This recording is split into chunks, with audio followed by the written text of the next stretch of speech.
Merci à tous, une fois de plus, bienvenue à cette nouvelle édition de votre émission Question de foi. Question de foi, donc, c'est votre émission tous les lundis dès 19h. Nous parlons intellectuel, nous parlons chrétien, nous parlons de foi.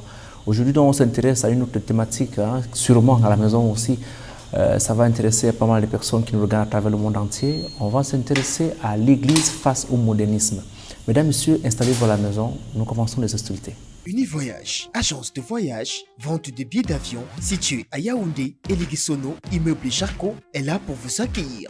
Nos différents conseillers voyage vous apporteront les meilleurs conseils pour définir votre parcours, personnaliser et étudier le budget dont vous disposez afin de vous proposer le voyage dont vous rêviez à un prix défiant toute concurrence. Découvrez chez Univoyage des promotions exceptionnelles durant toute l'année et des remises de 5% sur chacune de vos destinations. Des billets d'avion moins chers chez Univoyage. Nous profitons donc une fois de plus pour dire nos félicitations, toutes nos félicitations à nos frères musulmans qui ont célébré le Ramadan la semaine dernière. Voilà, on se dit que les chrétiens aussi ont prié. Quand on parle de foi, ça concerne tout le monde, non seulement les musulmans, mais aussi les chrétiens. Alors aujourd'hui, on se retrouve donc dans cette nouvelle édition de votre émission Question de foi. Comme je l'ai dit, c'est votre débat, grand débat intellectuel et chrétien. Un très grand renouveau désormais au Cameroun à travers les messages qu'on reçoit un peu de partout. Ça nous amène à savoir que vous êtes avec nous. Alors, installez-vous donc à la maison. On commence donc. À ma gauche, comme toujours, l'apôtre Abdou Kario, que vous connaissez déjà très bien. Il est un habitué de cette émission. Mon apôtre, bienvenue. Bonsoir bien-aimés. Je salue tous ceux qui sont devant les petits écrans ce soir pour nous regarder. Et je salue ceux qui sont dans les lits, dans les hôpitaux qui nous regardent. Et je salue tous les corps de Christ et tous les panels. Je rappelle que j'ai vu une image de vous que j'ai aimée sur Facebook. Vous êtes au milieu des enfants en train de donner la nourriture. J'ai beaucoup apprécié cette image. Je pense qu'une fois je viendrai avec cette image, je sais pour quelle la réalisation nous diffuse ça, j'ai beaucoup aimé. Votre profil, je me rappelle sur Facebook, vous êtes en train de donner à manger aux tout petits. Oui. Ça m'a beaucoup marqué. Oui. Nous étions à l'extrême nord, à l'époque, c'était en 2012, où nous sommes, quand il y a eu les inondations dans le Grand Nord, parce que nous étions partis au nord, à Garoua, dans un camp de sinistrés qu'on appelle Batoudi. Okay. Après, nous sommes partis à l'extrême nord, à Yagoua. Okay. Dans notre camp, à Dana. C'est à Dana que nous l'avons vu comme ça. Okay. Sur Facebook où il y avait des enfants qui avaient tout perdu, qui avaient perdu les habits et tout, les femmes qui avaient tout perdu à cause de cette inondation. Je vous promets que la semaine prochaine, on va diffuser cette image ici même. Je pensais que vous étiez en train de parler, vous avez cette image que je faisais l'anniversaire avec le couscous de Ndiap Chabel. Non, pas l'image d'anniversaire, mais plutôt avec l'image des enfants, des orphelins sinistrés avec, ça m'a beaucoup touché. Je me suis dit, on va partager cette image avec les gens qui nous regardent à la maison. Juste à côté de vous, l'africanologue, celui qu'on ne présente plus, le constant de cette émission. Mon africanologue, bienvenue une fois de plus. Oui, bonsoir Monsieur Dupont, bonsoir à vous là-bas à la maison. Nous sommes à ce rendez-vous comme à l'accoutumée. Ce que je vais dire déjà ce soir, c'est que je suis content parce que mon frère est en train de rappeler que l'africanologie est en train d'aller dans tous les sens. Alors, il a fait l'anniversaire avec le couscous au lieu de faire avec le gâteau et puis il a mis les bouchons dedans. Vous voyez déjà que c'est un esprit de l'africanologie qui est en train de partir comme ça. Merci donc l'africanologue. Alors, votre programme de la semaine, comment ça a été? Comment s'est passée la semaine? Bon, vous savez que lorsque... Le quotidien d'un africanologue. Oui, quand on est africanologue, on met les pieds partout. Je suis allé même chez les musulmans, j'ai mangé le couscous. Parce qu'il faut...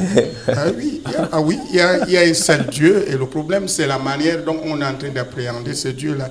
Mais nous ne voulons pas rejeter les autres juste parce qu'ils ne sont pas en train de dire ou de faire comme nous. D'accord. C'est vrai qu'on peut utiliser les versets bibliques pour essayer de démontrer que la Bible est de notre côté, mais ce n'est pas exactement ce que Jésus a même enseigné. Ok. Alors, juste à côté de vous, on a le Bishop King. C'est la toute première fois qui nous accompagne dans cette émission. Je pense qu'on va le laisser le temps de se présenter, sa chapelle religieuse, sa confession religieuse, son ministère. Alors, Bishop, bienvenue une fois de plus à cette émission. Merci beaucoup, Jean. C'est qui Dupont? Simon Dupont. Simon Dupont, voilà. Je suis bien flatté d'être là ce soir. C'est une grande découverte parce que je ne savais pas qu'il y avait une émission qui se passait déjà dans la chaîne. J'ai eu l'occasion, étant du côté d'Accra, de voir une fois la télé. Mais je ne savais pas du tout qu'il y avait déjà une émission qui passait comme ça. Et ça fait Un bouquet de félicitations pour la chaîne de télé. Donc, comme tantôt, je suis bishop dans une église qui porte le nom Royal Legion Mission International, la mission internationale Légion Royale, donc qui a pris corps à l'étranger et du côté surtout d'Accra, au Ghana. Et puis bon, après, j'ai essayé de mettre un petit quelque chose du côté du Bénin, en allant au Porto-Novo, dans les différents mouvements, que ce soit en Afrique du Sud comme en Europe, avant de revenir au Cameroun. Donc pour le moment, c'est un petit truc ici qui est en train de se passer. Et au-delà de cela, on a beaucoup de choses dans lesquelles on est impliqué. Donc ce qui fait que je ne suis vraiment pas toujours stable. Je suis fondateur d'une ONG internationale qui est affiliée au système des Nations Unies, dont je préfère taire le nom ce soir pour le moment. Et impliqué dans beaucoup d'autres choses concernant plusieurs domaines. Voilà. Ok, joie pour nous de vous recevoir sur ce plateau. On souhaite que ce ne soit pas la toute première fois. Revenez-nous de temps en temps. L'émission, c'est votre émission. L'émission, c'est pour tous les hommes de Dieu. Alors, juste à mes côtés, la charmante dame, la seule sûrement qui couronne ce plateau, la prophétesse Louise Bébé Tommy, qui est par ailleurs la fondatrice du ministère La Couronne du Salut. Alors, elle est avec une couronne cet après-midi. Bonsoir. Bonsoir, M. Dupont. Voilà, j'avais osé la scène, mais il faut quand même qu'on donne... Bonsoir à tous les panélistes. Bonsoir à ceux qui nous regardent comme ça depuis au Lézoard. Bonsoir au pasteur Mboma, qui m'a rappelé l'autre jour qu'il suit cette émission et il attendent avec beaucoup d'émotions. On peut l'inviter, pasteur Mboma. Avec toute son église, avec sa famille et vraiment... Je profite comme ça pour lui dire bonsoir. Je profite aussi comme ça pour dire bonsoir à mes bien-aimés qui sont à Tchang, à Libreville, et à tous ceux qui nous suivent dans la ville. Et je profite aussi pour dire bonsoir comme ça à notre merveilleuse, suivez mon regard. Ah oui, celle-là qui s'occupe du plateau, qui ne cesse de nous tirer tout le temps. Regarde la caméra, regarde ta caméra. Bonsoir ma copine, que Dieu te bénisse. Bonsoir à tous. Je profite pour vous dire bonsoir comme ça. Après, qui est venu nous rendre visite ce soir. Et aussi à Céline. D'accord. Que Dieu vous bénisse. Alors, le quotidien d'une prophétesse comme vous, comment ça s'est passé? Premièrement, nous sommes en fête.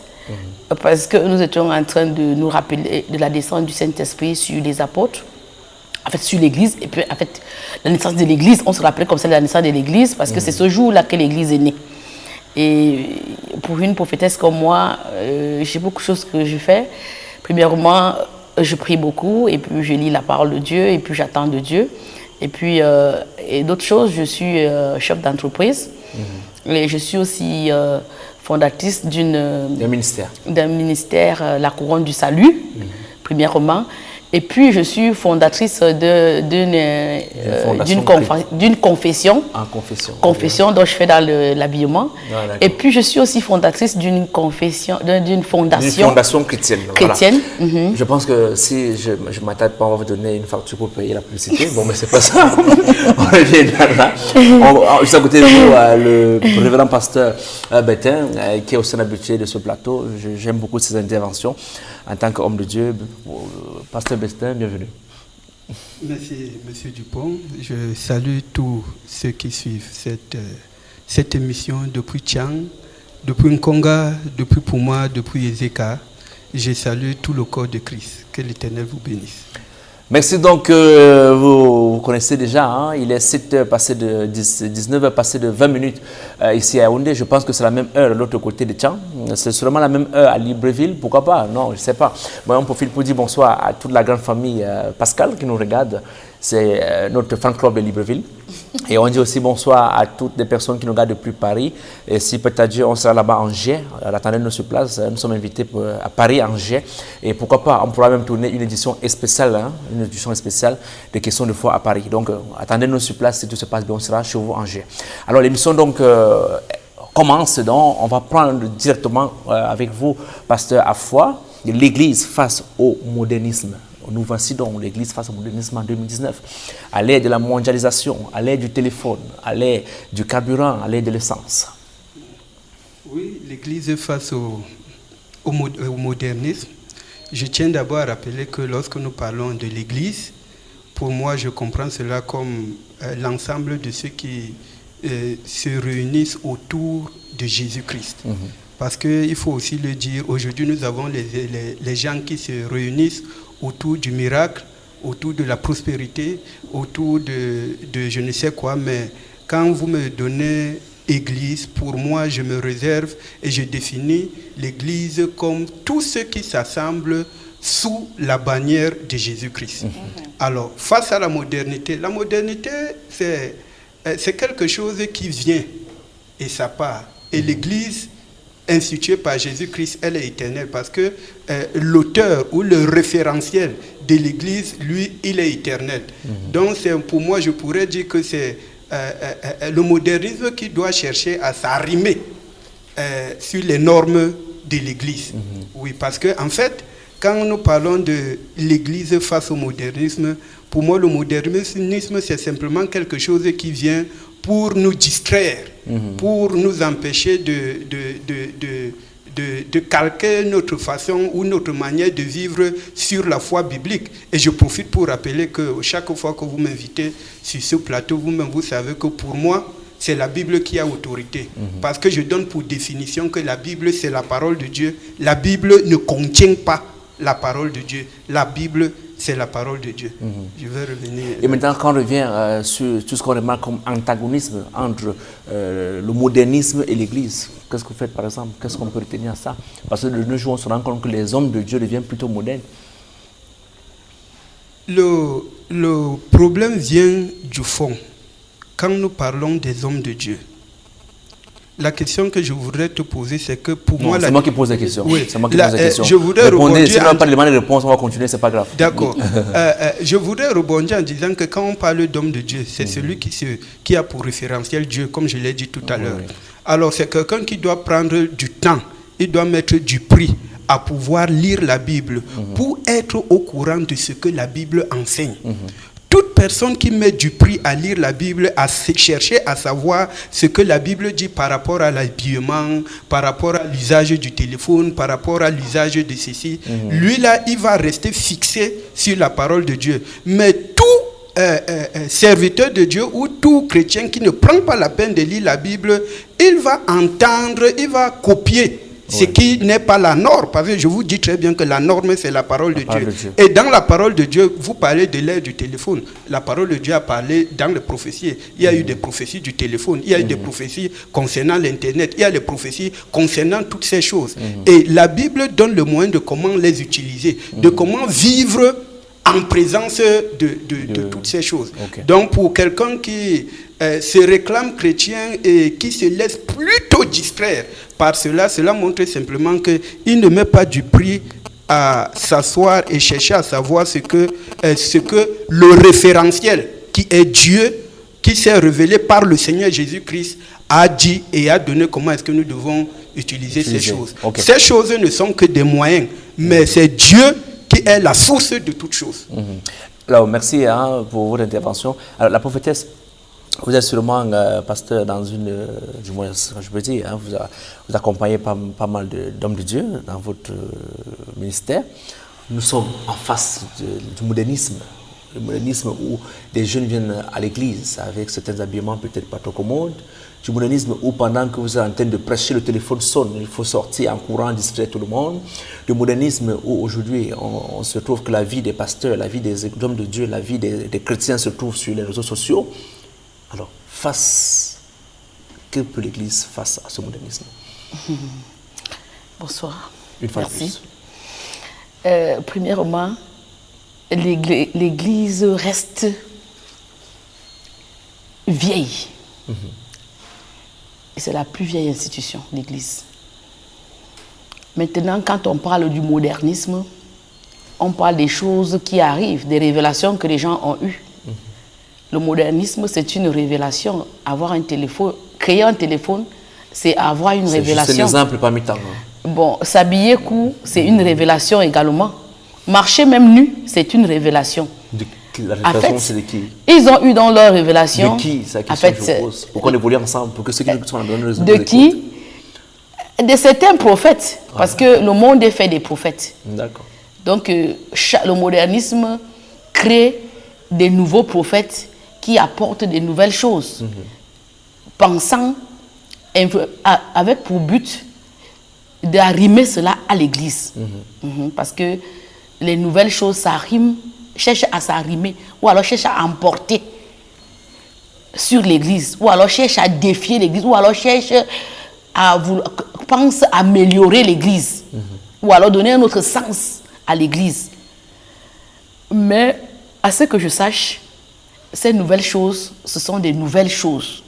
Et l'apôtre Paul nous l'a dit, quand il a dit à Timothée, que dans les derniers temps, les gens deviendront fanfarons. Moi, je crois que le modernisme devait être divisé en deux. Il y a le modernisme qui est constructif. Par exemple, avoir une idée une révélation de mettre sur pied un téléphone. Ça, c'est un modernisme qui bâtit. Mais il y a le modernisme qui détruit.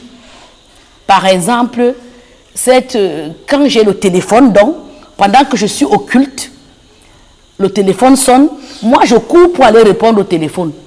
La façon que je fais là, je suis en train de détruire, le modernisme est en train de détruire quelque chose. Mais maintenant, il y a le modernisme également qui détruit. Ce modernisme qui me permet de m'habiller comme avec des mini-culottes et de venir même de marcher avec ça en route. Ça, c'est le modernisme qui tue. C'est ce qu'on appelle le fanfaron. C'est-à-dire que c'est ce que l'apôtre Paul appelait que les gens deviendront fanfarons. Je peux dire que c'est le fanfarotisme. C'est-à-dire que je ne sais pas si c'est le mot là dans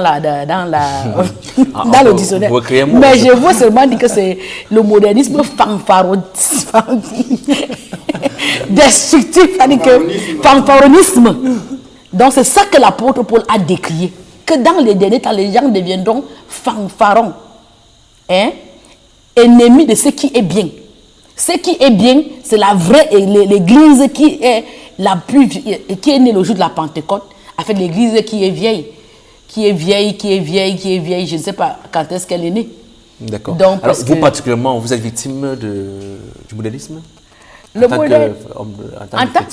tant que chrétienne, je suis victime du modernisme parce que vous ne pouvez pas être à l'église en train de prêcher sans que vous voyez quelqu'un il est à l'église, il suit l'église, le téléphone sonne, il court.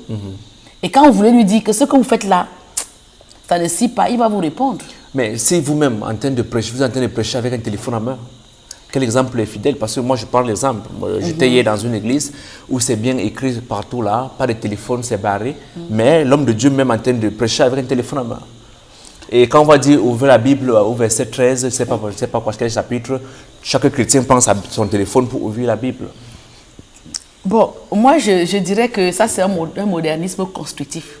Avoir un téléphone à l'église. Nous sommes arrivés ici, là, on nous a dit que quoi? Téléphone sur vibreur. J'ai mis mon téléphone sur vibreur pendant que je suis en train d'intervenir là. Même si on m'appelle, je ne peux pas répondre. Ça c'est être conscient. Maintenant, j'ai dit, mais les gens sont fanfarons. Être fanfaron, c'est comment? C'est être un peu déréglé.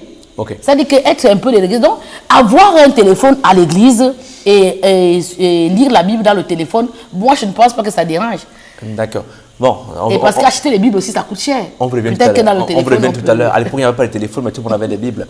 Alors, Bishop, votre intervention, sûrement, depuis quelque temps, on se rend compte que tout ce qui concerne le modernisme en train de prendre la hauteur sur l'Église, dans tous les cas, dans tout azimut, comme on peut le dire. Et par ailleurs, on se rend compte aussi que d'autres hommes de Dieu utilisent tous les moyens du modernisme pour prêcher. Je prends les cas, il y a des pasteurs qui ont des pages Facebook pour passer la bonne nouvelle. Il y en a ceux qui ont créé des télévisions sur YouTube pour passer la bonne, qui utilisent même les réseaux sociaux pour passer les messages. Alors, de nos jours, vous, en tant qu'homme de Dieu, on ne peut pas dire que nous sommes victimes? Bien, je voudrais déjà remercier parce que c'est une thématique assez importante. C'est tellement si important qu'il faut essayer de recadrer les choses.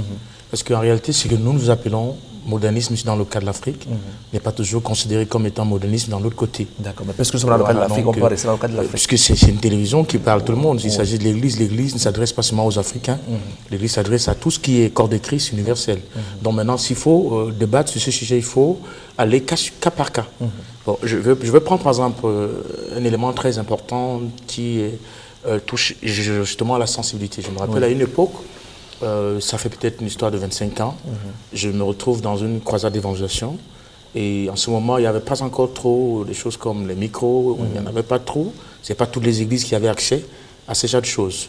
Et je décide donc, comme on a possibilité de pouvoir remonter pour avoir des microphones, des caméras, et je me rappelle ce jour, il y a un pasteur, un papa qui était bien avancé dans la foi. Il s'est opposé d'une manière très farouche en disant que Jésus n'avait pas ce genre de matériel à son époque. Il n'utilisait pas les caméras, il n'avait pas besoin des microphones pour pouvoir prêcher. Il allait prêcher d'une manière... Je lui ai dit, je suis d'accord avec vous.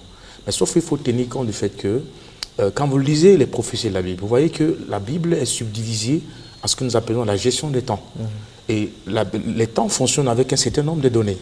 Alors, Jean, quand vous lisez le livre de Daniel, il dit, à l'époque, le temps viendra où ceux qui auront lu ces livres de la loi découvriront un certain nombre de choses. La révolution va commencer et cette révolution va apporter une certaine dimension de lumière beaucoup plus importante. Je lui ai dit, moi j'ai été à l'école, on nous a enseigné dans plusieurs domaines comme le domaine de la chimie, le domaine de la géologie et dans d'autres aspects comme la technologie, où on nous explique que lorsque vous êtes par exemple sur le sommet d'une montagne, vous avez la capacité de pouvoir diffuser facilement les ondes. Alors je lui ai dit, je vais vous attirer votre attention sur un domaine. Vous savez pourquoi quand Jésus tout le temps prêchait, il allait sur la montagne? Parce qu'il avait une foule de personnes devant lui, environ 5 000, 3 000 personnes. Or, dans le domaine de la dispensation des ondes, pour pouvoir passer un message à une dimension un peu plus importante, sur un nombre de kilomètres, il faut être sur un sommet. Donc en réalité, Jésus, prêchant pour qu'il soit mieux entendu, était obligé de se lever sur une montagne. Et là, il y a des personnes, 3000, pouvaient l'écouter, parce que l'écho de le son de ces prédications pouvait atteindre des niveaux plus importants. Donc en réalité, Jésus était à la recherche de la technologie que vous appelez le modernisme aujourd'hui. Il était à la recherche du micro, mais comme à son époque, ce n'était pas encore créé, alors il a fallu que nous puissions... Là, c'est votre analyse personnelle? Voilà, ça c'est une analyse que j'ai faite partant d'une réalité que j'ai constatée, parce que la Bible n'est pas seulement fait du mystique, la Bible n'est pas seulement fait du spirituel, la Bible est composée des réalités qui sont rattachées aux saisons, au temps, aux époques, et surtout par rapport aux civilisations dans lesquelles nous sommes. Ce que nous appelons par exemple aujourd'hui qui fait l'objet de... qui choque certaines personnes ici, vous allez en Europe, c'est pas la même chose. Parce que les gens sont nés dans cette culture, ils ont grandi dans ça, et ils ont pu s'adapter et adapter l'évangile qu'ils prêchent, et cet évangile a pu atteindre l'objectif pour lequel ils se sont faits. Donc ce que je peux déjà dire pour commencer, c'est que je me rappelle là, c'était dans le cadre d'une révélation que Dieu me donne, qu'à l'époque des disciples, ils rêvaient d'être dans notre monde dans lequel nous sommes aujourd'hui, c'est-à-dire avoir Internet, avoir les caméras comme on est ce soir, avoir tout ce matériel pour pouvoir prêcher l'évangile et atteindre une dimension qu'ils n'ont pas pu atteindre. Leur rêve n'a pas été réalisé pleinement parce que le matériel dont ils avaient besoin pour pouvoir faire le travail, ils n'avaient pas ce matériel avec eux. Mais nous maintenant, en tant qu'Église du XXIe siècle, Dieu nous donne ce matériel qu'il faut dans les téléphones, les caméras, il y a même les lunettes optiques, il y a tellement de choses qui peuvent être utilisées. Maintenant, le problème, c'est de savoir comment adapter cela par rapport à l'environnement dans lequel nous sommes. Mais vous, en tant qu'homme, pour qu'on évolue ensemble, vous, en tant qu'homme de Dieu, quelle est la façon dont vous passez ce message pour que les gens, vous soyez des gens qui sont avec vous, essayent d'avoir une manière positive? Voilà, je dirais simplement que la façon la plus positive, on dit, comme Paul dit, tout est donné, tout est permis. Ben, il faut savoir comment gérer chaque chose que Dieu donne. Je prends par le cas où nous sommes dans l'église, nous sommes dans la présence de Dieu, que ce soit dans l'église ou c'est dans un cadre personnel, dès l'instant où on se dit qu'on va causer avec ce qui est divin, avec ce qui est grand, on doit avoir le respect. Par respect, donc, on peut prendre son téléphone, par exemple, comme la servante de Dieu disait, on le met sur vibreur, par exemple, ou on le met sur un système de sorte qu'on ne soit pas perturbé. Les gens peuvent être même à l'église pendant que ça prêche, mais il demande aux gens de ne pas être en train de connecter sur Facebook en même temps que le pasteur est en train de prêcher, ça va être très compliqué, le message ne pourra pas passer. Mais demander aux gens de rentrer en arrière, à l'époque où on va absolument utiliser seulement des grosses Bibles, il y a des gens qui ont même la faiblesse au niveau du visuel, qui ne peuvent plus lire les lettres. Mais avec le monde mécanique, avec le monde électronique, il y a beaucoup de facilités qu'on a, même avec certains Bibles qui sont écrits de façon virtuelle, ça passe plus facilement. Il faut simplement dire aux gens de savoir donner un peu plus de respect à Dieu quand ils sont en sa présence. C'est-à-dire, par exemple, éviter de communiquer avec d'autres personnes, de rester concentré sur celui qui est en train de vous enseigner. Et puis, Alors, Bishop, en vous écoutant, c'est comme si la foi change. C'est comme si le chrétien, par exemple, il y a jadis, est différent de celui d'aujourd'hui. Et pourtant, tout à l'heure, le révérend pasteur disait qu'on restait sur la Bible, rien que sur la Bible. Ouais. Ça veut dire que... Non, la foi ne change pas. Je vais vous donner, par exemple, j'arrive du côté de Lomé, au Togo, Et j'entre dans une église. Celui qui m'avait invité, c'était un homme de Dieu qui a grandi dans une église traditionnelle. Alors, ils ont une certaine mentalité qu'ils ont développée. Je ne suis pas en train de critiquer. Chacun a un certain nombre de choses que je juge être mieux. Et là, je portais, ce jour, je crois, je portais un habit africain, un peu comme le frère africaniste qui parle là. Je portais un habit, une tenue africaine, comme elle là. Et je décide donc d'entrer. Et puis, soudainement, le pasteur m'interpelle. Il me dit, non, mais il faut aller vous habiller, porter les habits du Seigneur. Je lui dis, mais l'habit du Seigneur, c'est quoi, par exemple? Il me dit, non, l'habit du Seigneur, c'est le costume. Je lui dis, non, c'est une erreur. L'habit du Seigneur n'est pas le costume. Le costume a été créé par les Anglais. C'est une création purement anglaise.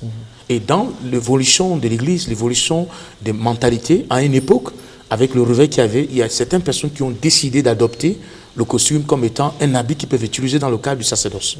Mais quand on rentre dans la Bible, ce n'est pas le costume qui est l'habit du Seigneur. Et directement, on se retrouve donc confronté à une sorte de phénomènes liés à la société dont ils interprètent d'une manière, tout en se déconnectant justement du principe dont ils parlent d'africanité. Ça dépend de l'environnement dans lequel nous sommes.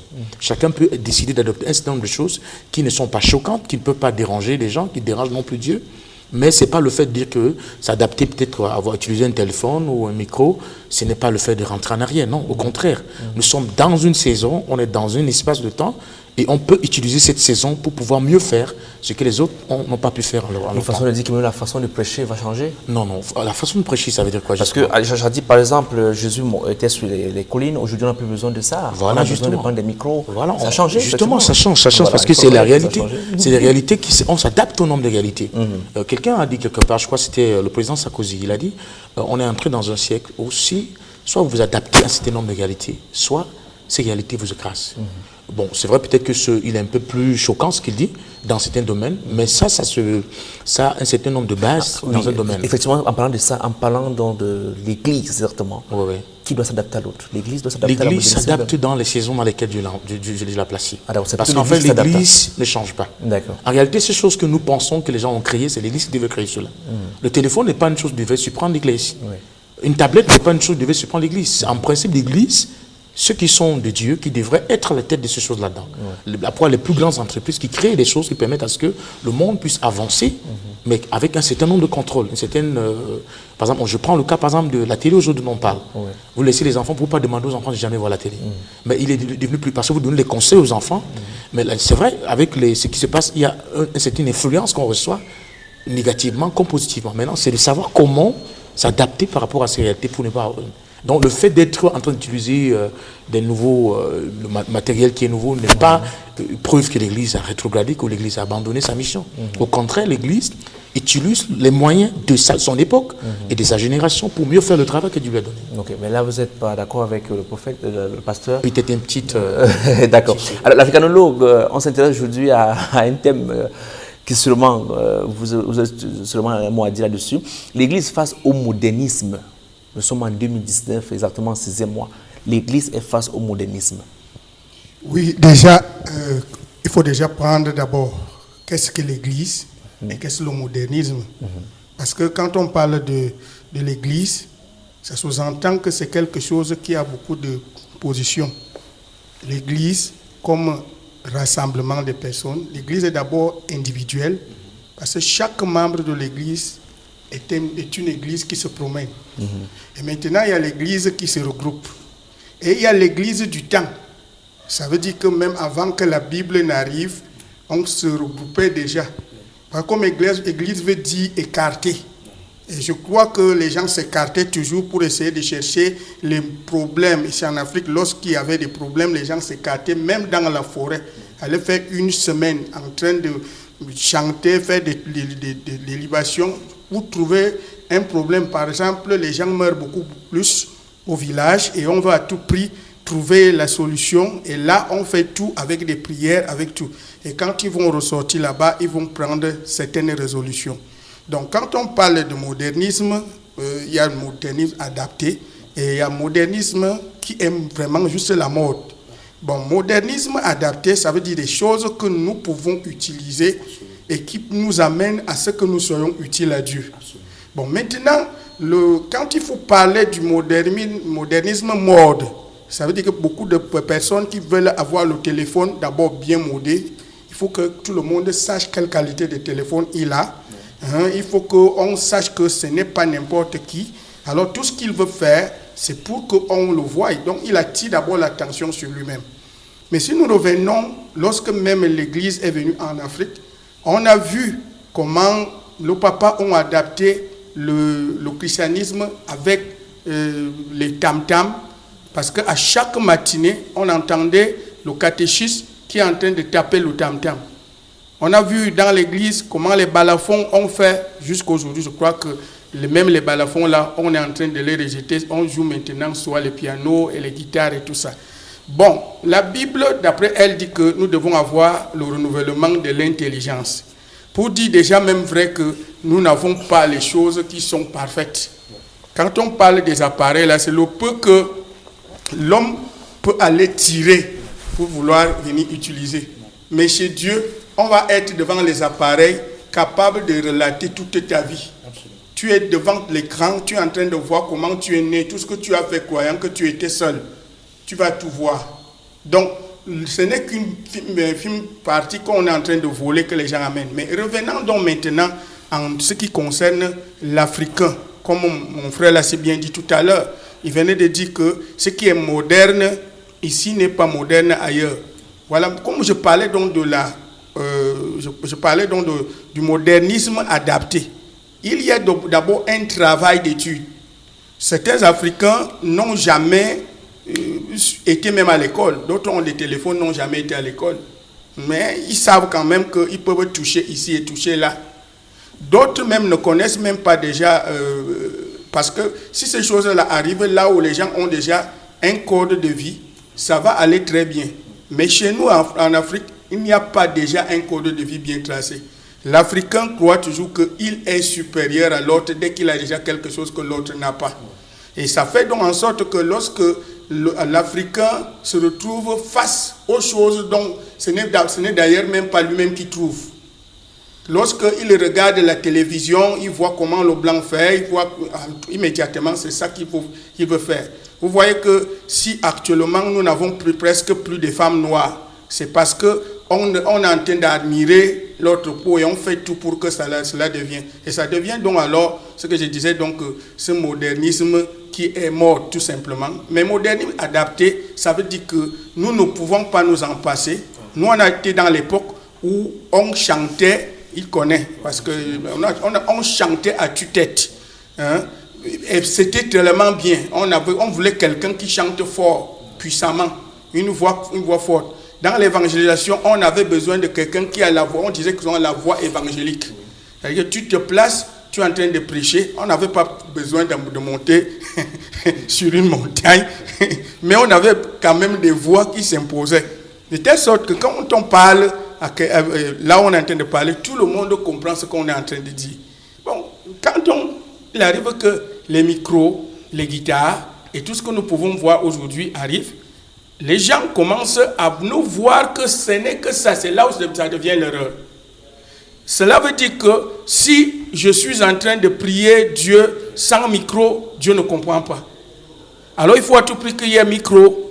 Si je veux chanter, je ne peux pas chanter s'il n'y a pas de micro. Parce que j'étais quelque part. Quelqu'un m'a dit, oui, je veux faire ton interprétation, mais comme il n'y a pas de micro, je ne peux pas faire. Alors, il s'agit donc de quoi là en ce moment-là? Puisque Dieu, lui, ne change pas. L'évolution du modernisme peut-il enlever ce que nous avons au fond à faire?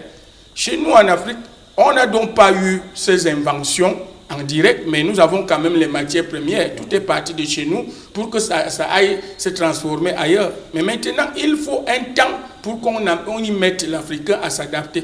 Mais la chose qui dérange en Afrique, c'est que tout ce qui est déjà moderne, avancé de l'autre côté, on veut aussi immédiatement prendre ça tel que cela est fait de l'autre côté. Et ça fait donc que lorsque nous voulons parler, comme nous parlons du modernisme, là, on n'est pas en train de voir d'abord où nos pieds sont posés. Et moi, je pense que la communication africaine, elle est simple parce qu'il suffit tout simplement des gestes pour que l'Africain sache ce qu'il peut dire à son frère. Alors, il s'agit de taper le tam-tam pour que tout le monde sache déjà qu'il y a un problème quelque part, quelqu'un est mort. Il y a toujours c'est-à-dire ce jeu qui fait en sorte que sans le modernisme, on parvenait à nous écouter, on parvenait d'avancer les choses loin. Mais on ne peut pas imposer donc, à dire donc à tout le monde que bon, rentrons là où on jouait le tam-tam, rentrons non, là à ce moment-là. Maintenant, nous entrons donc dans ce qu'on appelle modernisme adapté. Et nous l'adaptons avec notre rythme de vie. Nous ne pouvons pas l'adapter avec... L'africanologie reconnaît le modernisme? Oui, écoute, quand on est africanologue, c'est justement parce qu'on peut prendre l'identité de l'homme de là où il est et de l'adapter, c'est-à-dire à son temps. Sinon, on serait donc en train de dire que tout le monde doit être maintenant nu-corps avec des casse-sexes. On se promène comme ça. Et parce qu'on se rend quand même compte que les africanologues sont plus modernes aujourd'hui. Hein. Le problème, quand on parle déjà du modernisme, ça veut dire qu'une adaptation de vie pour tout le monde. Imaginez un peu que si je venais ici en nu-corps, avec un sexe tout simplement, mais c'est scandale. Bon, c'est pas scandale si vous venez en tant qu'africanologue. Non. Je ne crois même pas qu'on va accepter. J'ai posé cette question à un patriarche que je connais bien, qui nous disait que on doit conserver la mémété africaine, et je le voyais en veste bien habillé, mais je lui ai dit, c'est pas si l'Africain connaissait la veste. Bon, donc en fait, ça la voit un peu à ces convives-là aujourd'hui. On pouvait dire l'Afrique face au modernisme. Oui, et voilà pourquoi il parle donc de l'adaptation. Parce qu'on ne veut pas prendre l'Afrique, comme on dit africanologue, ce n'est pas qu'on prend l'Afrique pour le mettre de côté, on veut mettre l'Afrique au pas, au carrefour du donner et du recevoir. Qui va mettre l'Afrique? Qui va mettre l'africanologue. L'africanologue. Oui. Et comment est-ce que l'africanologue va faire si lui-même il est déjà moderne? C'est ça la question, c'est ma préoccupation. Oui, parce qu'il est moderne, parce qu'il est déjà dans le carrefour du donner et du recevoir. Et à ce rythme-là, on n'est pas obligé de rester avec des pagnes. Puisque pour faire même l'habit là actuellement, vous allez fouiller, vous allez trouver que même là où on est en train de faire des costumes, il y a des Africains qui travaillent là-bas dedans. Alors, le problème n'est donc pas de regarder comment l'Africain s'habillait, parce que même ceux qui sont en train de produire ces choses, eux aussi ils ont marché nu un temps. Donc nous ne pouvons donc pas rentrer pour aller pour marcher comme on marchait autrefois, c'est-à-dire avec des casse-sexes. On peut maintenant bien nous habiller et aller même à l'école, parce que pour mieux expliquer, communiquer ce qu'on pense. Si tu n'as pas été à l'école, tu vas communiquer comment? Donc on a besoin d'aller à l'école, apprendre même la Bible, parce que c'est au travers même de la Bible que l'Afrique se révèle. Parce que avant que le blanc n'arrive, l'Africain était déjà le peuple de Dieu. Dieu lui va aller choisir Abraham un peu plus tard. Tandis qu'on a déjà les Noirs, on a déjà Adam, on a déjà tout ce nom, on a même déjà les pharaons, c'est-à-dire que on a tout ça déjà à notre guise. Okay. Et vous allez voir que le commencement de la Genèse, la manière dont Moïse est en train d'expliquer la Bible dans la Genèse, c'est la conception que l'Africain a de la création. Ça n'a rien à voir avec ce que les autres ont. Mais cependant, nous ne pouvons pas dire aux gens que, comme nous sommes africanologues, on vous dit que vous allez seulement utiliser les flèches, vous allez seulement utiliser les cuillères qu'on a fait. Non. Ça, effectivement, j'ai peur qu'on ne vous écoute pas à la maison, parce que pour nous, l'africanologie, c'est ce gardien de la tradition, c'est ce gardien de la mémété de l'Afrique. Ce sont les... Permettez un peu. Je dis, c'est que l'image qu'on a de l'africanologue. Ça, vous êtes en train de donner le contraire de l'image de l'africanologie ce soir.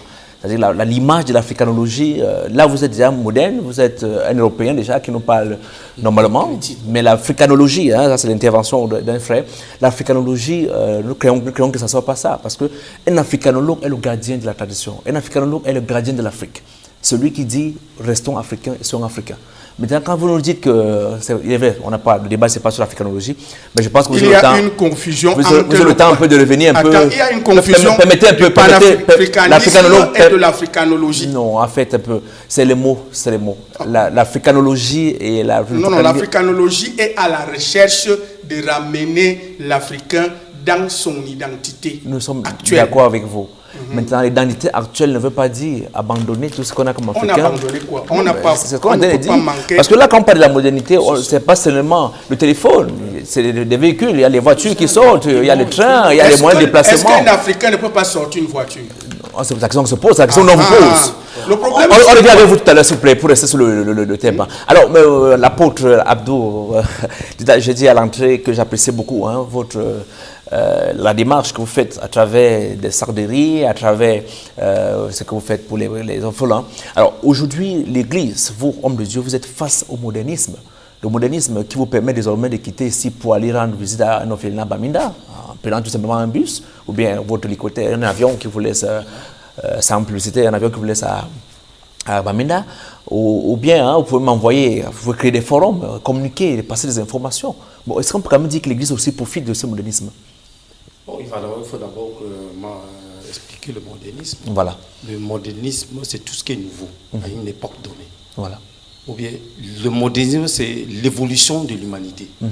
C'est ça le modernisme. Quand Dieu crée Adam et Ève, ils ne portaient pas des habits. Absolument.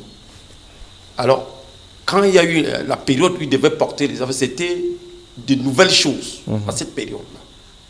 Il y a eu, ça a traversé une autre période où les fils Caïn a commencé à forger et créer l'industrie, parce que c'est le premier industriel dans la Bible. Alors, il va créer l'industrie, il va apporter de nouvelles choses à cette période-là. Et on a évolué au moment où Noé a construit l'arche. À cette époque-là, on n'avait jamais vu un bateau. Et voilà pourquoi même Noé était persécuté, parce qu'on disait qu'il était fou à cette période-là.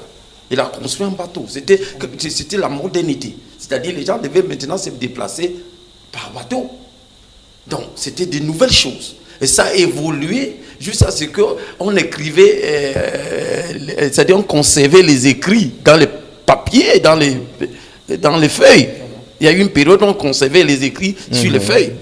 Et ça a évolué sur les papyrus, ça a évolué sur les rouleaux. Au temps d'Ancien Testament, c'était sur les rouleaux. Même quand la Bible est venue, il y a des personnes qui ont combattu ça. Parce que c'était le modernisme à cette période. Voilà pourquoi David dit dans sa parole, je crois, Somme 119, verset 11, il dit, comment le jeune homme rendra-t-il pur son sentier? Il dit, en se dirigeant vers ta parole. Et il dit aussi quelque part que quand les fondements sont ébranlés, que ferait le juste? Donc, David était face à cet modernisme à son époque. En tant que jeune, il demande à Dieu, mais comment lui, il est jeune? Comment fera-t-il? Alors, il a eu la réponse de Dieu, parce que le verset qui vient après, c'est Dieu qui lui répond en lui disant, en marchant selon la parole de Dieu. Donc, chaque période a eu le modernisme. Même au temps de Jésus, il y a eu le modernisme. Ça a évolué jusqu'à nos jours. Donc on pouvait poser la question, le chrétien face à l'évolution du monde, face à les nouvelles choses du monde. Alors avant il y avait le papyrus, mais aujourd'hui il y a la Bible. Et aujourd'hui je crois que si on ne fait pas attention, il y aura une période où il n'y aura plus la Bible,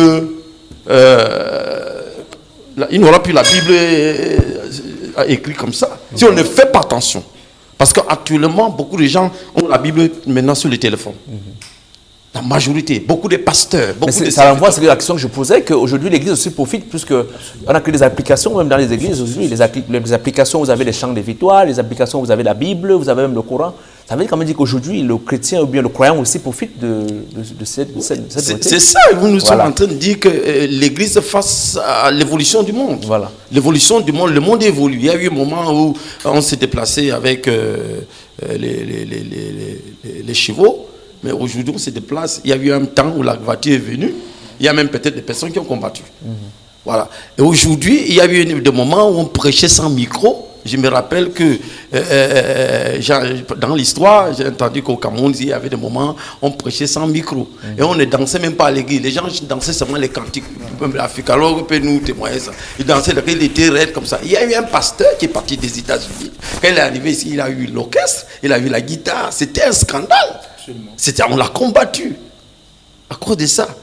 Et il y a eu des moments, quand la radio est venue, on a dit que la radio n'est pas bien, c'est le truc de Satan.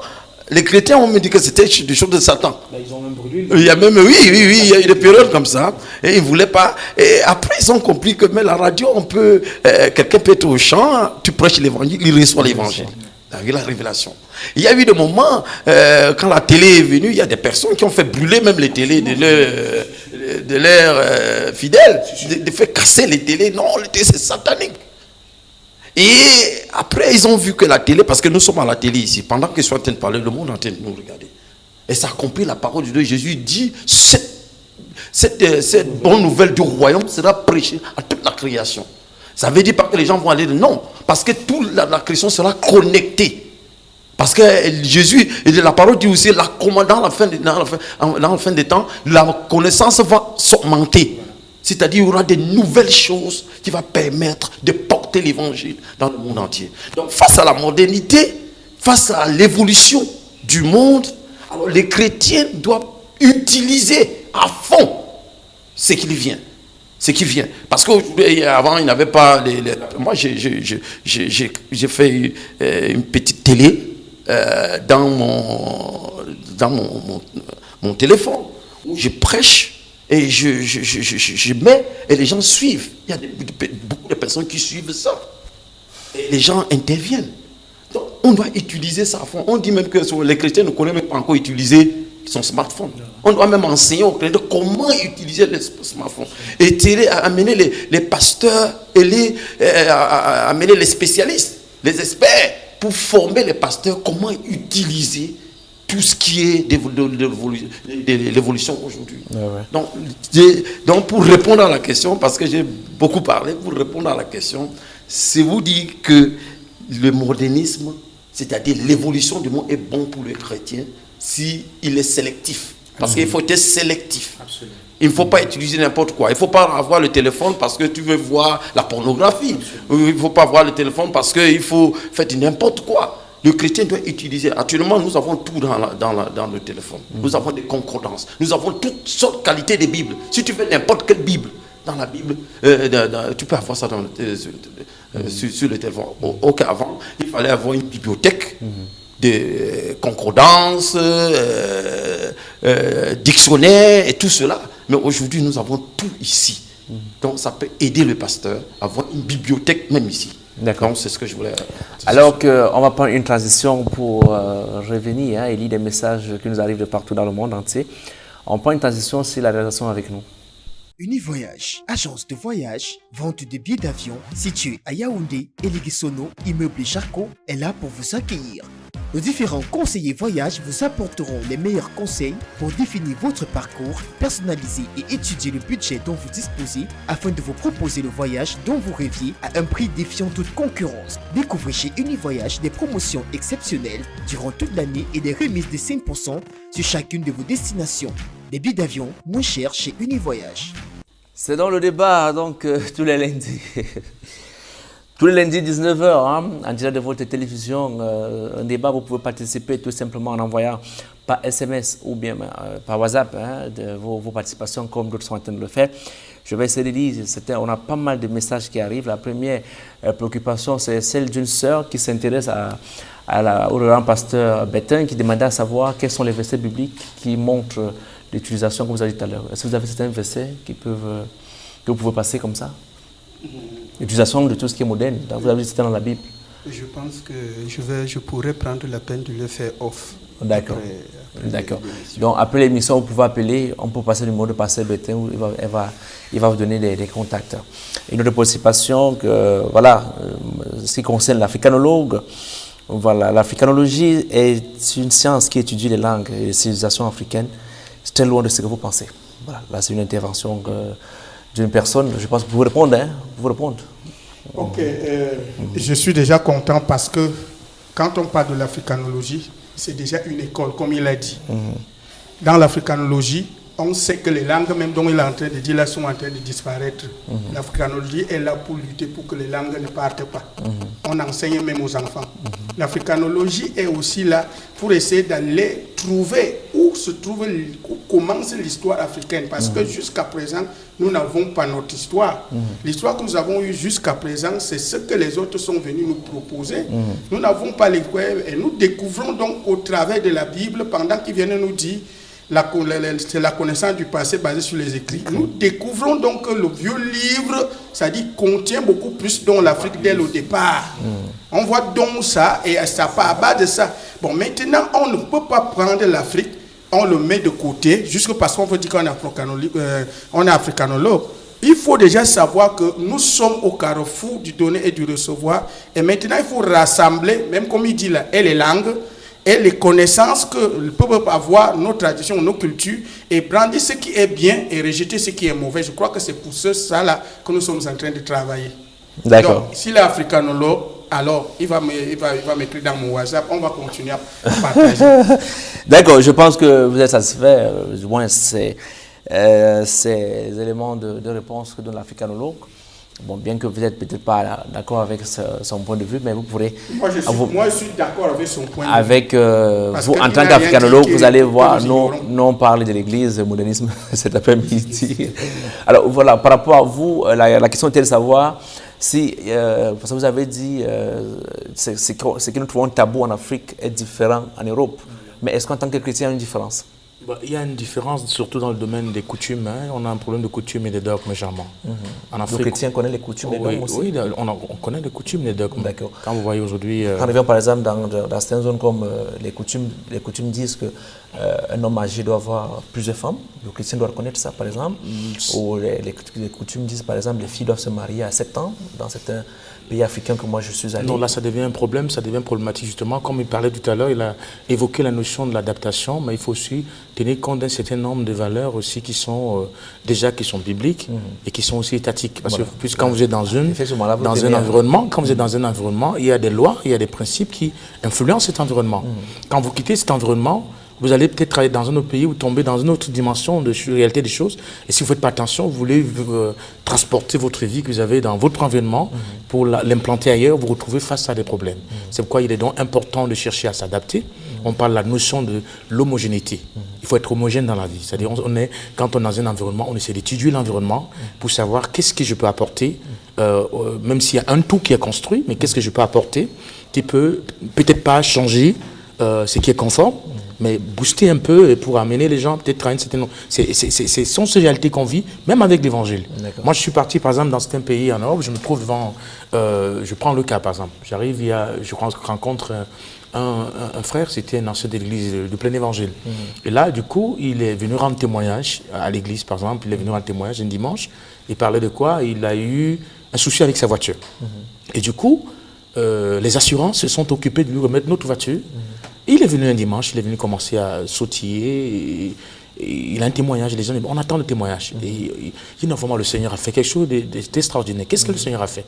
Bon, je venais là, ma voiture a eu un choc, et puis bon, voilà. Et je suis étonné que 3 jours après, on me donne notre voiture. Il attendait que tout le monde se mette à applaudir.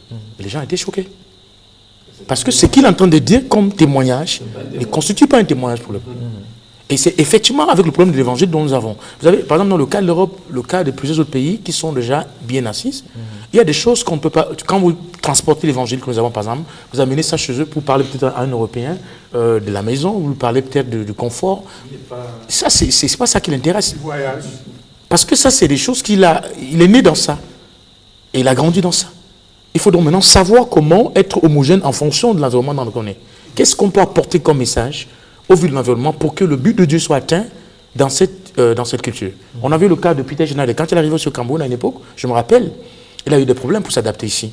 C'était un évangile qui a amené le plein évangile au Cameroun ici. Et je me rappelle un jour, il y a eu un souci dans les croisades, il fallait qu'il puisse faire plaisir à ceux-là qui sont les endogènes qui devaient le recevoir. Et il était donc question que pour que les gens t'acceptent dans cet environnement, il fallait manger des escargots.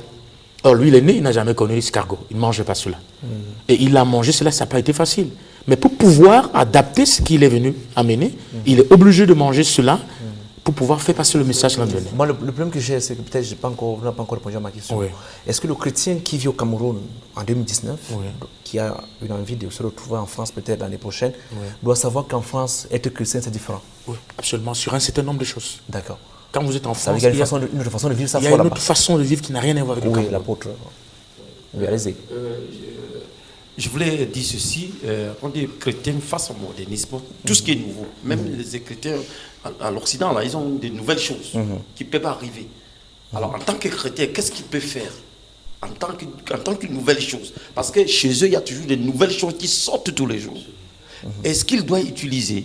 Qu'est-ce qu'il doit faire face à ça? Parce que nous avons les chrétiens, on ne parle pas de chrétiens du Cameroun, on parle de chrétiens. Voilà.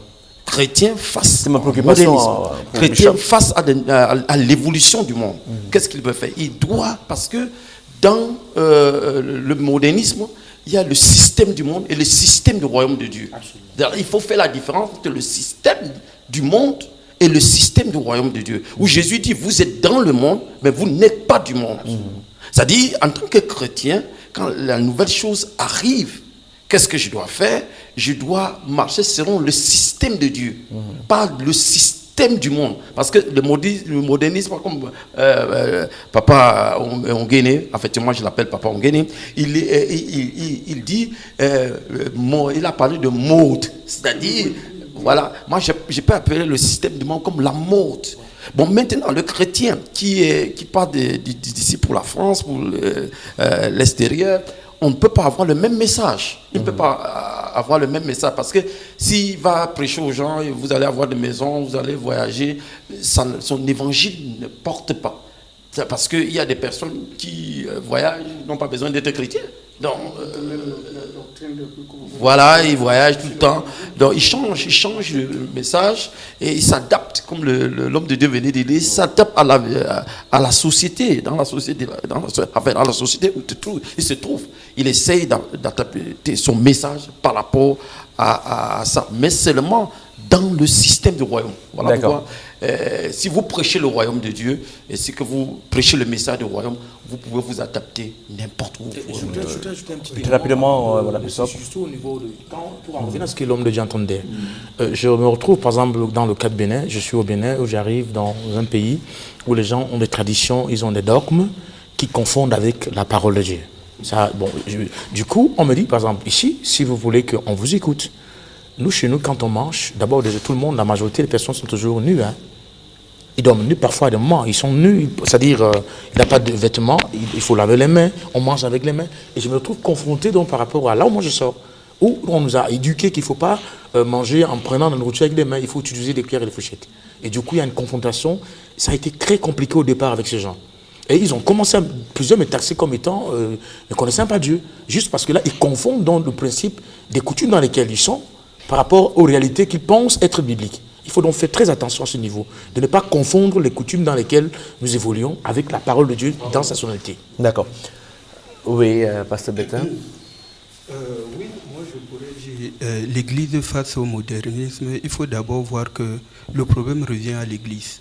Normalement, quand quelque chose de nouveau arrive, l'Église doit prendre sa bras le corps pour pouvoir enseigner, parce que le lieu par excellence, parce qu'à l'Église, on trouve tout type de personnes.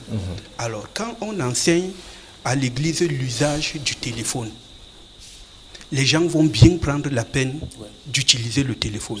Si on arrive à enseigner à l'Église l'usage du vêtement, par exemple, disant aux gens que la Bible, elle est claire, elle dit que le malheur, le scandale va arriver. Mais malheur à celui par qui ce scandale-là va arriver. Alors, prendre simplement ce texte et dire à quelqu'un que si c'est toi qui provoques la sensibilité d'un homme pour qu'il aille prendre une petite fille, alors c'est toi qui as l'origine. Il y a une malédiction plus grande qui tombe sur ta tête simplement parce que tu as cousu une jupe de 30 cm.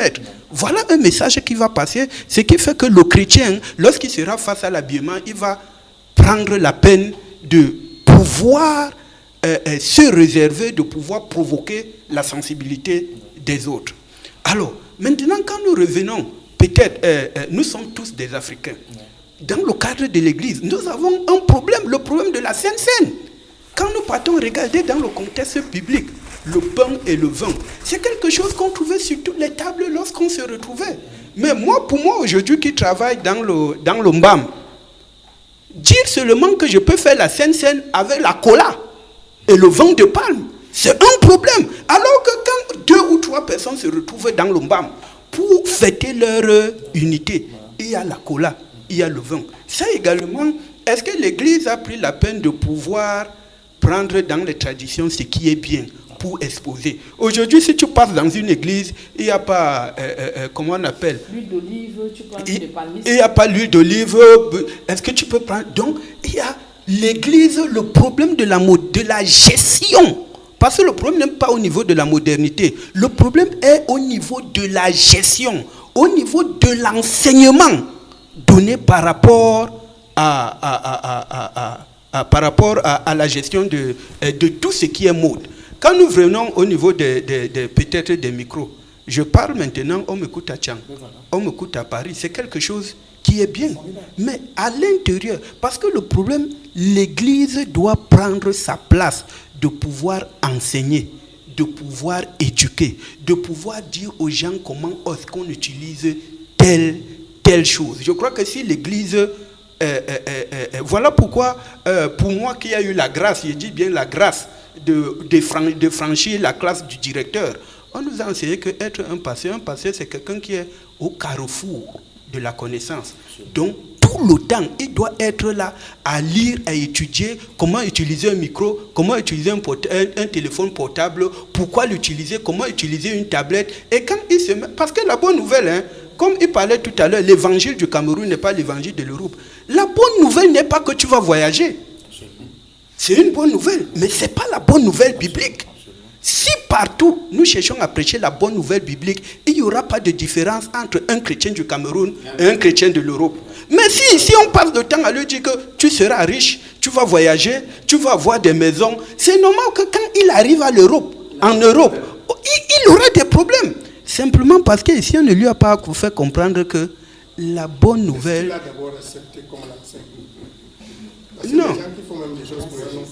Non, d'une manière ou d'une autre, les 15, les 20, les 1 heure qu'on donne à chaque pasteur à l'église chaque dimanche, c'est le pasteur qui développe son message sous la conduite du Saint-Esprit.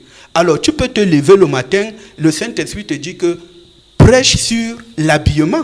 Et tu as peut-être devant toi 100, 200, 300 personnes. Quand quelqu'un sort de là, sachant que le fait seulement de provoquer la sensibilité d'un homme, tout ce qui va venir plus tard, tu endosses la malédiction. Les gens vont commencer par bien s'habiller. C'est dans la loi en réalité.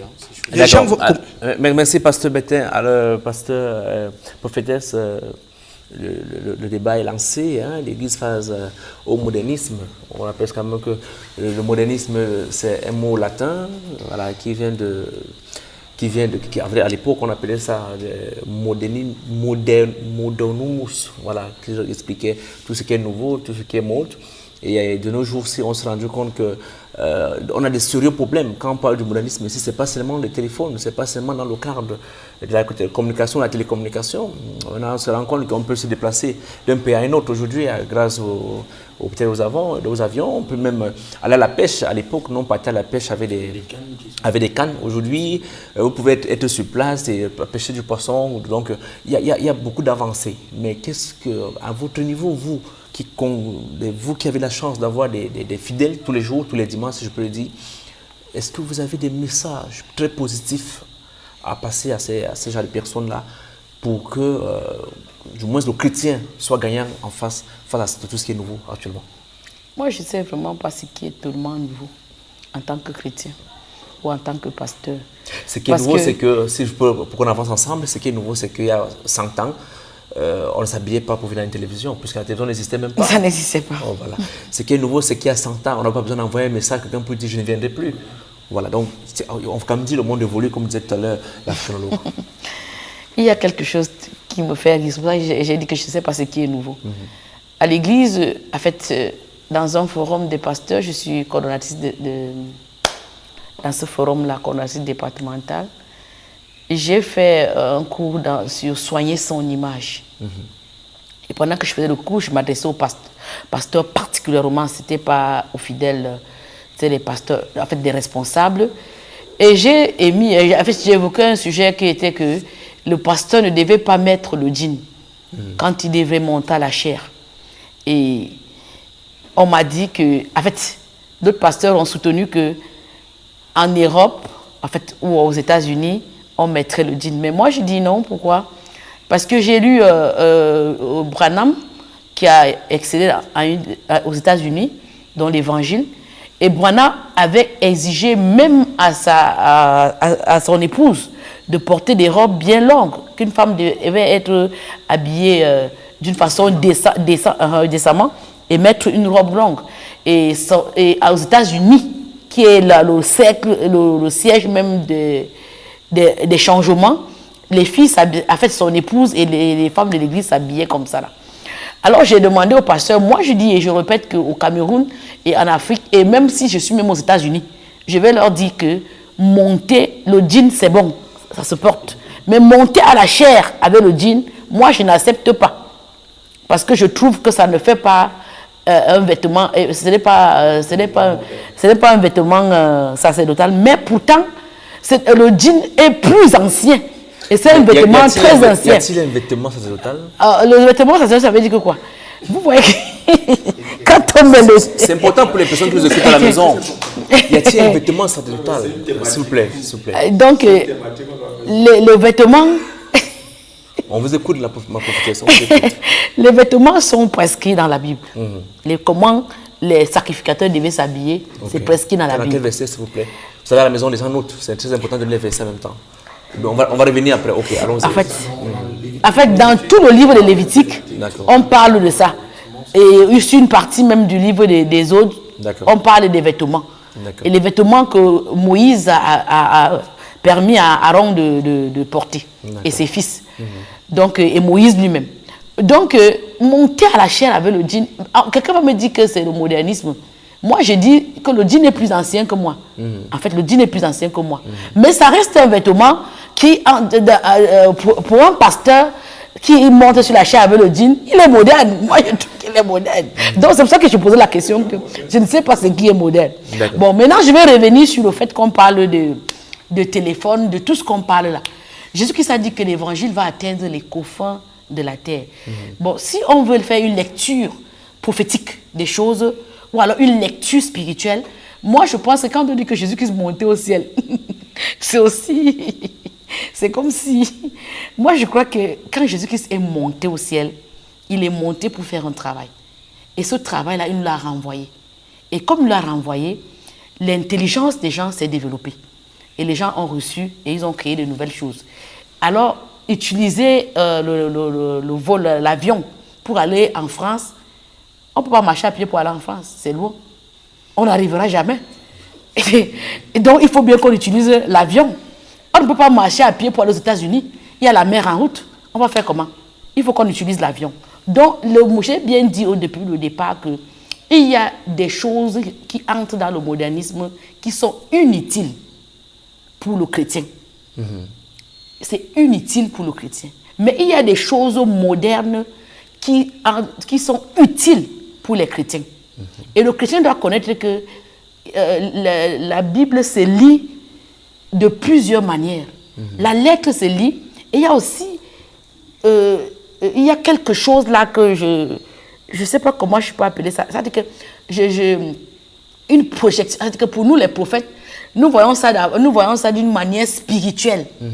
Parce que quand on dit que, comme le frère a dit tout à l'heure, que Jésus-Christ montait sur une colline, et étant sur la montagne, il avait le temps de parler, il cherchait les ondes pour pouvoir déverser son message et permettre à 5000 personnes de l'écouter. Et ça lui permettait aussi d'être au sommet pour qu'on le voit. Donc la télévision est là pour qu'on nous voit. Donc moi je vois que c'est comme un change, c'est-à-dire que une transport, c'est-à-dire qu'on a transporté ça de ce que c'était, c'est devenu un instrument. C'est devenu maintenant un instrument. Pourtant, Jésus-Christ a utilisé ça comme un présage. Mais il ne démontrait pas que c'est une télévision, mais il était plus haut que tout le monde. Il était sur la montagne plus haut que tout le monde. Et on le voyait, tout le monde pouvait le voir. Mais Jésus-Christ aussi s'était rendu compte que, en fait, Jésus-Christ, sachant que s'il reste sur la terre, on ne le verra pas à Douala au moment qu'on devrait le voir à Yaoundé. On avait besoin de lui à Yaoundé. Jésus-Christ est monté pour nous avoir le Saint-Esprit, afin que le Saint-Esprit soit présent. Je crois que c'est ce qui permet à sorte qu'il y ait des choses, le modernisme arrive et le modernisme est différent de ce qui était là avant. D'accord. Alors, il y a une préoccupation pour l'africanologue, hein, l'africanologue qui revient toujours, qui estime que le modernisme est loin de la tradition, ça est loin de la tradition. Et pour vous, si un africanologue doit être moderne, c'est pas du tout. Je pense que c'est la même personne. Après, je vais vous donner le contact, vous allez suivre avec ce que je voulais lui dire, c'est que nous ne sommes pas en train de chercher à amener les gens dans la tradition. Voilà, vous allez suivre après. Mais sauf que d'après ce qu'il dit, l'africanologue, c'est la tradition en fait. Non, ce n'est pas lui qui m'a donné d'être. Non, je dis ce qu'il lui dit. Il ne dit pas de vous. Donc vous allez venir tout à l'heure après. C'est ce qu'il pense. Moi, donc, s'il vous plaît, s'il y a possibilité de faire signe à l'africanologue après, vous allez échanger, s'il vous plaît. Nous restons sur l'Église face au modernisme. Alors qu'il nous reste effectivement 9 minutes pour finir cette émission. On va donc demander à nos participants, à ceux qui sont là aujourd'hui, de nous donner qu'est-ce qu'on peut retenir de ce passage aujourd'hui.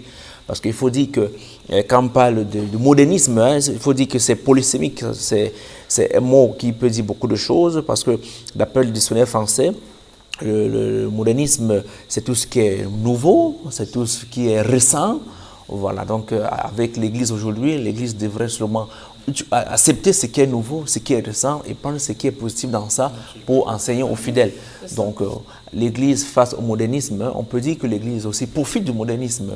L'Église profite de tout ce qui est nouveau, mais par ailleurs, on va les dérives, d'où on interpelle les hommes de Dieu, les leaders des chapelles, à récupérer ou bien à enseigner du positif et à éloigner de tout ce qui n'est pas positif. Alors on va donner quelques 30 secondes à l'apôtre Adoucarios pour dire, la personne qui nous regarde à la maison en train de noter ce passage, en train de noter cette émission, en train de prendre les versets bibliques, sûrement chrétien d'une église et face au modernisme, qu'est-ce que la personne peut retenir de vous?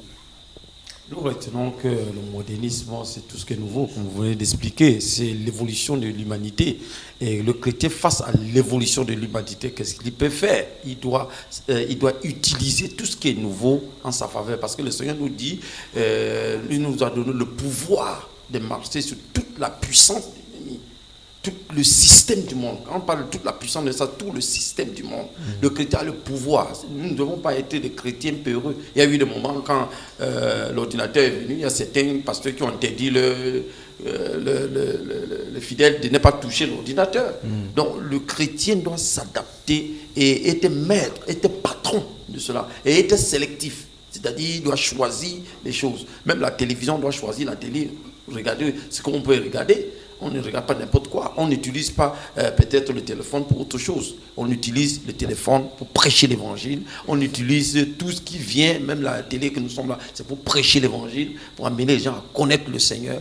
Alors je dis à ceux qui sont en train de nous regarder ce soir, qui ne sont pas des chrétiens, pour leur dire que tous les signes qui montrent que Jésus est à la porte sont déjà là. Je profite de cette là pour parler à ceux qui sont en train de nous écouter. Jésus est à la porte. Est-ce que tu es sauvé? Si tu n'es pas sauvé, il y a une grâce pour toi d'accepter Jésus comme ton sauveur personnel. La grâce de Dieu va te visiter. D'accord. L'africanologue, hein? Oui, merci. Je crois que mon passage dans cette émission a d'abord trait à ce que je fasse comprendre à tous ceux-là qui me suivent et qui aiment mes interventions que on ne fait pas l'africanologie pour retirer l'Afrique à côté. Et on fait l'africanologie pour que l'Afrique ait quelque chose à apporter dans le carrefour du donner et du recevoir. En essayant de leur révéler les choses qu'ils ignorent ou bien ils négligent, comme quelqu'un a parlé des langues là. Parce que même nos langues sont des richesses, on n'a jamais exploité ça jusqu'à ce jour. Les enfants nous réclament un langage, c'est-à-dire la langue camerounaise. Jusqu'à présent, ils ont fabriqué leur langue qu'ils appellent Francam. Et ça nous fait mal. Parce qu'ils ont vu que toutes les autres nations ont peut-être des langues, mais ils ont une langue dont ils peuvent communiquer entre eux. Donc il y a beaucoup de choses que nous voulons parler lorsqu'on parle de l'africanologie. C'est-à-dire nous voulons à tout prix que lorsque l'Africain se trouve, s'il me trouve au milieu des autres, car j'ai des points, c'est-à-dire dans mon passé, j'ai des points dans le présent, mais toutefois en sachant dire que nous pouvons vivre ensemble. Parce que tout ce que nous cherchons, le point de l'Église, le point des religions, c'est pour que nous soyons reliés, pour que nous soyons ensemble. Alors si on veut amener les gens à vivre selon la tradition, il y a des contradictions dans nos traditions même, qui ne peuvent pas permettre que nous puissions nous avancer. Mais si on a la précision l'histoire et que nous avons ce qu'il y a de mieux à apporter ou à faire actuellement, parce qu'il y a question d'adaptation. Tout ce qui se passe au-devant de nous, c'est d'adaptation. Il faut que nous nous adaptions au modernisme tout en essayant d'apporter ce que nous avons à fond. D'accord. Je pense que vous avez répondu. Je connais maintenant le message, professeur Eric, qui est enseignant de africanologie à l'université de Stand 3 en Afrique du Sud. C'est donc l'intervention du professeur. Je pense que vous allez entrer en contact avec le professeur. Il est enseignant d'africanologie à l'université de Stand en Afrique du Sud. Merci. Je comprends pourquoi il insistait avec ce problème d'africanologie. Alors, qu'est-ce qu'on peut retenir, Bishop, votre passage ici? Je crois que ce que je peux dire simplement, c'est que nous avons une mission. Et quand vous n'allez pas en mission, vous démissionnez. La mission de l'Église, il y a diverses dimensions. Ce n'est pas seulement la dimension que nous avons toujours présentée, qui est celle de pouvoir répandre l'Évangile, qui est celle de gagner les âmes, est une bonne, c'est la base. Mais ce n'est pas la seule mission que l'Église a. L'Église doit être en tête pour pouvoir innover dans le cadre de la création de ce qui est meilleur. Parce que tout ce qui est sur la terre et sur la mer appartient à Dieu. Et nous, appartenant à Dieu, ça nous revient directement.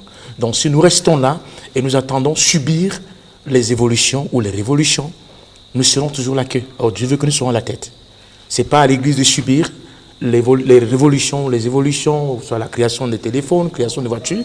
Il est temps que l'Église de Dieu, dans sa dimension internationale, universelle, qui concerne le Cameroun, qui ne concerne pas seulement le Cameroun seul, mais qui concerne l'Afrique et tout le monde entier, se lève pour ne pas se laisser influencer, du moins influencer par des structures que les autres font, mais que c'est nous qui soyons plutôt même à l'ère de la création de ce que nous appelons évolution, qui permettra à ce que l'Église de Dieu puisse remplir sa mission dans tous ces différents paramètres dont on aura l'occasion d'en parler. Merci, Bishop. Revenez-nous très prochainement. Alors, la prophétesse, très rapidement, 3 secondes. Être moderne, ce n'est pas mauvais. Mais faire... en tant qu'Église, en tant que chrétien, en tant qu'Église, en tant qu'être humain, être moderne, ce n'est pas mauvais. C'est bien sexy, mettre le mais dehors, c'est pas mauvais. Non, être moderne, ce n'est pas mauvais, mais... On prend un côté moderne d'une fille qui s'habille avec les cuisses dehors. Il faut savoir faire le tri. Ah, ok. Parce que le panier est riche. D'accord. Mais il faut faire un bon tri. Merci. Bon, mais nous biguetons. D'accord. On devait revenir tout à l'heure pour faire tout. Alors, moi, ce que je voudrais qu'on puisse retenir, c'est que l'Église, c'est moi. L'Église, c'est toi. Et en tant que chrétien, chaque chrétien a la responsabilité de lire la parole de Dieu afin de pouvoir regarder la mode avec les lunettes de la parole de Dieu. Je pense que celui-là sera équilibré parce que dans la Bible, il trouvera des ressources et il trouvera la manière de s'arrimer ou la manière de pouvoir recevoir la mode. C'est une façon de dire que vous êtes contre la mode. Je ne suis pas contre la mode, je suis contre l'usage de la mode. Le mauvais usage de la mode. Ok, intéressant. Alors, on va dire merci à toutes les personnes qui nous ont envoyé des messages partout. On va dire merci au professeur qui nous a fait signe, un célèbre professeur de l'université que j'ai eu la chance de côtoyer. Je rappelle qu'il est camerounais et il vit de l'autre côté de l'Afrique du Sud. On dit aussi merci à toute la grande équipe de cette émission, singulièrement à notre directeur général qui nous accorde tous les lundis, sans oublier la maman même de la télévision. Nous disons merci donc à toute la grande famille qui sont de foi. On se retrouve tous les lundis dès 19h, mais avant, on va permettre à quelqu'un chacun de dire bonsoir en sa langue du village. On peut le dire bonsoir tout simplement, sans commenter bonsoir. Bon, ouais. Bonne nuit, si vous voulez. Oui, pochi, non? D'accord. Voilà. On y va avec vous. D'accord, c'est long, hein? D'accord. Vous? Ok, vous? Bon, mesdames, messieurs, merci. Merci beaucoup. Donc, il est 20h passé de 30 minutes ici à Yaoundé. Et c'est seulement l'heure pour vous de regarder certaines informations sur la télévision nationale, pourquoi pas. Et rester scotché sur... Restez sur notre télévision, nous sommes, pourquoi pas, l'une des meilleures télévisions qui vous donne les débats, voilà, les débats avec des personnes ressources venues de partout pour vous donner des éclaircissements, pour vous donner des informations sûrement que vous ne maîtrisez pas. Les contacts restent les mêmes. Appelez la direction de la télévision pour besoin d'informations ou bien contactez-nous par SMS au numéro qui sont en bas de l'écran. Si Dieu le veut, on se retrouve lundi. Je suis Simon Dupont. Bonsoir.